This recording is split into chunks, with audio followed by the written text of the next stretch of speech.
നിമിഷപ്രിയയുടെ ജീവിതത്തിന്റെ രത്നച്ചുരുക്കം ഇത്രയുമാണ്. യമൻ പൗരൻ തലാൽ അബ്ദു മഹ്ദിയെ കൊലപ്പെടുത്തി മൃതദേഹം കഷ്ണങ്ങളാക്കി ഉപേക്ഷിച്ച കേസിൽ വധശിക്ഷയിൽ വിധിക്കപ്പെട്ട് യമനിലെ സെൻട്രൽ ജയിലിൽ തടവിൽ കഴിയുകയാണ് നിമിഷപ്രിയ.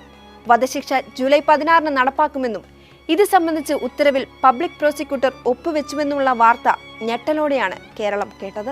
2012 നിമിഷപ്രിയയും ഭർത്താവ് ടോമിയും കുഞ്ഞും യമനിലേക്ക് തിരിക്കുന്നത്.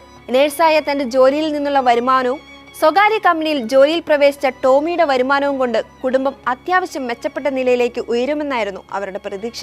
പക്ഷെ പ്രതീക്ഷിച്ച ശമ്പളം ജോലിയിൽ നിന്ന് ലഭിച്ചില്ല. ഇതോടെ ആശങ്കയിലായ കുടുംബത്തിന്റെ ചിന്തകളെല്ലാം ഇനി എന്ത് എന്ന ചോദ്യത്തിൽ തട്ടി നിന്നു. അവിടെ നിന്നാണ് ഒരു ക്ലിനിക് ആരംഭിക്കാമെന്ന പ്ലാൻ ഇവരുടെ മനസ്സിലേക്ക് എത്തുന്നത്. പക്ഷെ യമനിൽ ഒരു സംരംഭം തുടങ്ങണമെങ്കിൽ യമൻ പൗരന്റെ പിന്തുണ അത്യാവശ്യമായിരുന്നു. ആ പിന്തുണയ്ക്കായി അവർ കണ്ടെത്തിയ വ്യക്തിയായിരുന്നു തലാൽ അബു മഹ്ദി. തലാലിന്റെ പിന്തുണയോടെ ക്ലിനിക്ക് തുടങ്ങാനുള്ള കാര്യങ്ങളെല്ലാം